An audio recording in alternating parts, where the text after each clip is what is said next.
Most gardeners struggle with one painful truth. Composting takes forever. You pile up your kitchen scraps, leaves, and weeds only to wait months, sometimes an entire year, before it breaks down into something usable. Meanwhile, your plants are hungry today. That's exactly why I switched from traditional composting to fermentation.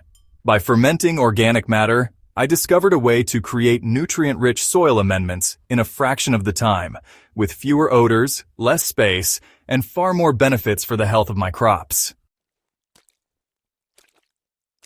Let me walk you through why fermentation has completely replaced composting in my garden, the science behind it, and exactly how you can do it too. Composting relies on aerobic decomposition, which means microbes need oxygen to break down organic matter. This sounds good in theory, but in practice it takes a long time. Depending on your climate and pile size, composting can take 6 months to a year before you get usable humus. On top of that, compost heaps can lose nutrients, especially nitrogen, into the air during the breakdown process. That's why you often see steam rising from compost piles. What you're actually watching is valuable fertility vanishing into thin air. For small-scale gardeners or anyone working in limited spaces, a large compost pile is simply not practical. The smell, the turning, the waiting, it's discouraging. And that's what pushed me to find a better way. Fermentation works on a completely different principle. Instead of aerobic decomposition, fermentation is anaerobic. This means the process happens without oxygen, thanks to beneficial microbes such as lactic acid bacteria and yeasts. Instead of breaking materials down into gases and heat, fermentation preserves nutrients inside the liquid or solid material, making them more available for plants when applied to soil. The best part is speed. While compost takes months, fermentation takes only 2 to 3 weeks to prepare a liquid fertilizer that's teeming with plant-available nutrients and probiotics for the soil. By the time most gardeners are still turning their compost pile, you'll already be feeding your crops. One of the biggest reasons I prefer fermentation is nutrient preservation. In composting, up to 50% of nitrogen can be lost during decomposition as ammonia or nitrous oxide gases. Phosphorus and potassium may also leach away in rainwater if the pile isn't covered. With fermentation, nothing escapes because the process is sealed. Nutrients remain inside the liquid or semi-solid mix, and when diluted and applied, they go straight into your soil where roots can absorb them. So, this means my fermented brews are far more concentrated and effective than finished compost. Just a small amount when diluted in water can feed a large area of crops, making the whole process really efficient. Another, often overlooked advantage of fermentation is the living microbes it adds to the soil. Now, traditional composting produces finished humus, but honestly, much of the microbial population dies by the end of the process because of all that heat. Fermented fertilizers, on the other hand, are alive with lactic acid bacteria, yeasts, and sometimes even photosynthetic microbes, depending on the starter you use. When you pour these into the soil, the microbes multiply, improve soil structure, suppress harmful pathogens, and unlock nutrients that are tied up in the soil. It's kind of like adding probiotics to your garden, creating a thriving underground ecosystem that supports long-term fertility. So, here's the exact method I use, including precise measurements. This formula works for leafy greens, crop residues, weeds, or even kitchen scraps. First, collect fresh plant material. Then, chop up soft green weeds, vegetable scraps, or crop residues. You'll need about 3 kilograms of chopped plant material for one batch. Alright, so the next step is to prepare your container. You'll want to use a clean plastic bucket with a tight lid. It's important to avoid metal containers here because, well, fermentation acids can actually corrode them over time. Now let's add molasses and water. You'll need to mix about 200 grams of molasses into 10 liters of clean, non-chlorinated water. Go ahead and stir it up until it's fully dissolved. Just remember, molasses acts as the food source that really fuels those beneficial microbes. Next, add a microbial starter. Pour in 100 milliliters of effective microorganism solution, which is usually sold as EM1 or something similar. If you don't have that on hand, you can actually substitute with homemade lactic acid bacteria culture made from rice wash and milk, but honestly, for beginners, EM1 is the easiest way to go. Alright, now it's time to combine everything. Go ahead and place about 3 kilograms of your chopped plant material into the bucket. Next, pour in your molasses solution along with the microbial starter. Give it a really good mix, making sure everything gets nicely submerged.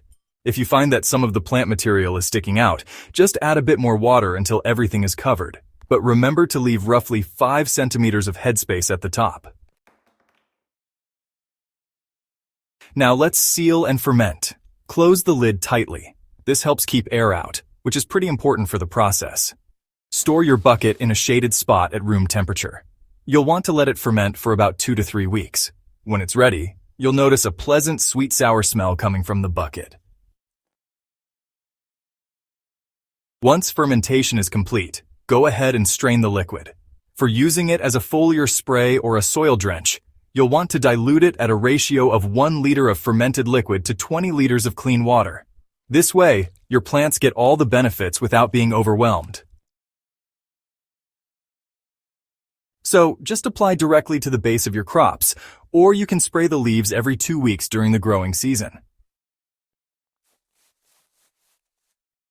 You know, this formula has consistently given me healthy, fast-growing plants with stronger resistance to pests and diseases. One of the frustrations of composting is the need for a large, dedicated space. Not everyone has a backyard big enough for compost piles, and even if you do, the smell of decomposing waste can be, well, pretty unpleasant, especially if the pile isn't managed properly. Fermentation eliminates this issue. Because the container is sealed, there's no foul odor escaping. The smell inside is mildly sour and yeasty, more like pickles than rotting garbage. You can easily ferment in a small bucket or drum right in your garden corner or even on a balcony. The real reward comes when you apply fermented fertilizer. I've noticed visible differences in crop growth within a week of use. Leaves turn greener, stems grow sturdier, and flowering sets in earlier.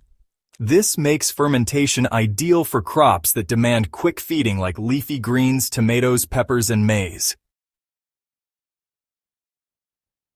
This makes fermentation ideal for crops that demand quick feeding like leafy greens, tomatoes, peppers, and maize. With compost, you wait months for materials to break down, and then you still need to work it into the soil before plants can benefit. But with fermentation, you bypass all that waiting and feed plants directly in liquid form. Turning compost piles, balancing green and brown materials, and waiting for heat cycles to stabilize can be tiring and time-consuming. Fermentation requires none of that. Once you set up your container, you just let microbes do the work.